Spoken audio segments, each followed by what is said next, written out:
Yes, people, what's going on? Welcome back to the channel. Hope you guys are all doing well. So Manchester United with a big win out in Bucharest tonight. Goals from Diogo Dalot and Kobbie Mainoo.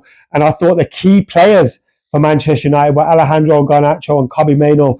Alejandro Garnacho, a substitute in the second half for Manchester United and a key substitute in the game for Manchester United as well. And to consider, we've considered letting him leave in this transfer window now. I say considered, maybe they're still considering it. But I think the decisions of the manager, the actions of the player in the last couple of games that he's played for Manchester United, I think has been pretty good. Again, tonight, very, very good. And to see his performance there, see the manager continually picking him, I think those two are saying they want Alejandro Garnacho to be at Manchester United. It feels like the move was a little bit of a move to make our PSR look good.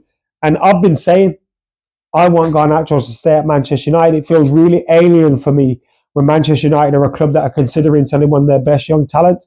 And I know that's not the popular thing to say at the moment. I know a lot of people like to get an Alejandro Garnacho's back. And look, he could have performed better over the last couple of months.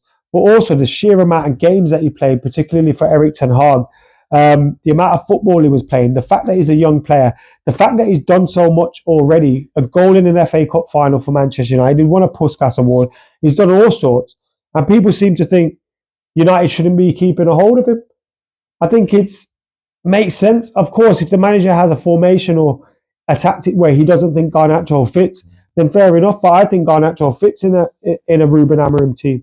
And I think he can do really well in the Ruben Amorim team, and he's done so. Probably could have had a goal tonight himself. Obviously didn't get one, but got an assist to his name. Kobbie Mainoo with an assist to his name and a goal to his name as well. And showing that they should be the future of this club. Big performances from them. Kobbie Mainoo getting a spot in the team where I've been saying we should try him out a little bit more. The manager plays him and has played him more often in the deep line too, in the midfield. But I think a lot of Kobbie Mainoo's good football, and you think of his key moments as well. You know, the goal against Wolves, the goal against Liverpool, the goal in the cup final. You look at where he's been playing in those, and it's further up in the pitch towards the final third. And in this formation, in one of those 10 positions, you can get him there. And I think he's really good. Now, I don't think Manchester United's first half was much to write home about. I think it was pretty even. FCSB did all right. Man United didn't create enough, but we had a few moments where we probably could have done better. But the second half performance was a lot better. A couple of substitutions in the game, dropping Christian Eriksen really deeper as well. I thought his first half performance was pretty poor. His second half performance, you show, the Christian Eriksen. Now again, whilst I think the opposition have done well recently, and they were tricky opposition, not the best opposition, but you drop Christian Eriksen a little bit deeper, allow him to dictate some of the midfield play. He's a lot more of a threat there.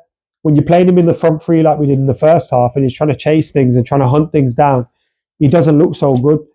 So I thought that tactical tweak as well of dropping Christian Eriksen a little bit deeper helped. United get Garnacho on who helped stretch things. Rasmus Højlund today should have scored, had a few opportunities where he got shots off. But overall, again, we're looking for a little bit more from him. And I thought when Manchester United brought Xerxes on, we saw some. And again, look, I think Højlund's more of a goal threat than Joshua Xerxes. But Xerxes does all the other things a little bit better. Bringing the ball into possession, linking up play with others. I think he does that a lot better. Again, nice to see him come on. I think we got to stick with Garnacho to the end of the season and decide whether we want to go forward with him or not. I've been pretty torn on it for a long time. I've been saying Rasmus Højlund, his goal conversion rate is pretty high. His record in Europe's been pretty good. Although he didn't score tonight, his Champions League form was really pretty impressive, to be honest with you, even though United went out. So you kind of have those things to cling on to. He's young, he's learning.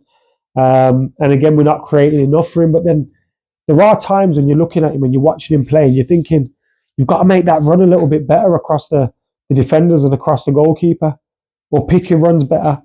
There's far too often where I don't think he's doing enough. And he's trying to battle with defenders, he's trying to pick up things to his game. But he does look like a player at the moment who's gone, right, I need to get more physical with defenders. And now that's all he's focusing on, is doing that. And more often than not, they come out a little bit more successful. So I think his runs have to be better. Sometimes you can make a bad pass or a not so good pass look good because you're making a run on the end of it. And I don't think Rasmus Højlund does that enough. And I think the sheer fact that Joshua Zirkzee holds the ball up a little bit better, brings others into play a little bit better, means that he'll probably, or he should, probably start a little bit more. But I thought the manager's substitutions at half-time were the correct ones. Manchester United start to look better. You know, we get Amad Diallo on the pitch as well, who came on as a substitute for Manchester United. You know, looking better. Diogo Dalot with the goal. Good to see him popping up in those positions. You know, Kobbie Mainoo with the assist. And then the second goal comes from, you know, a good bit of play by Manchester United, some good moves. We were passing the ball through the thirds really, really well. And then Garnacho tees it up for Kobbie Mainoo, who deserved his goal in the end because I thought he was very, very good in the second half. And it's nice to see both of them performing. Big fans of both players. And to see them teeing up for the second goal was nice to see. We could have had more goals. Maybe should have had more goals as well in the game. I thought Mazraoui looked good. Played at right centre back. Now it's been a weird one where we're going, where do we want to see Mazraoui? Because he can play that right wing back position. But I think some of his better performances for Amorim have come from the right centre back position, and it allows you to play Amad at right wing back as well, which allows us to get more of our better players on the pitch. But I thought Mazraoui's performance was better today. De Ligt was looking good. By India, there was a few moments in the first half where he was kicking the ball out of play and stuff, but I thought United's performance in the first half was generally frustrating anyway. I'm not going to say it was poor because I don't think we were really bad, but I thought we were really frustrated. A clean sheet from by India again. Another win for Manchester United in Europe. Need to follow it up. We've got Palace on the weekend. Early kickoff on the Sunday. We need 3 points. We need to show some consistency. We need to start, winning games on a regular now. I think in the last 7 games, we've lost against Brighton, drawn in against Liverpool, and the rest of them we've won. Another it's a draw against Arsenal technically, but obviously we went through in a penalty shootout. So our form is good apart from that game against Brighton, but that Brighton game did happen and it was a really bad performance. But nice to see us get a little bit of consistency. But if we don't beat Palace on the weekend, it all kind of counts for nothing. Although today, obviously, was vital to get that win. We finished third, gives us a break from the next round. You obviously see it's like the Champions League for those that know. Outside the top 8, 9 to 24, 16 teams go into the next stage, and they obviously play for a spot against the top 8 who are already into that last 16. So yeah, guys, I think it's a big competition. Manchester United should be looking to win it, and fingers crossed we can do that because it gets into the Champions League, which is massively important. We look at, we started this video talking about how I thought it was wrong. We were looking to sell Garnacho, but the reason we're looking to sell Garnacho is because of PSR reasons. Bringing in that Champions League money massively helps all of that. And I think the stats on Liverpool were that they made 100 million already in the Champions League, and that kind of money is what big clubs like Man United need to obviously improve the team, improve all that kind of stuff. So yeah, we need to be in the Champions League, and the only way in it is by winning the Europa League. Good start so far, unbeaten so far. Let us know your thoughts. I'm AdamMcKola. I'm out of here.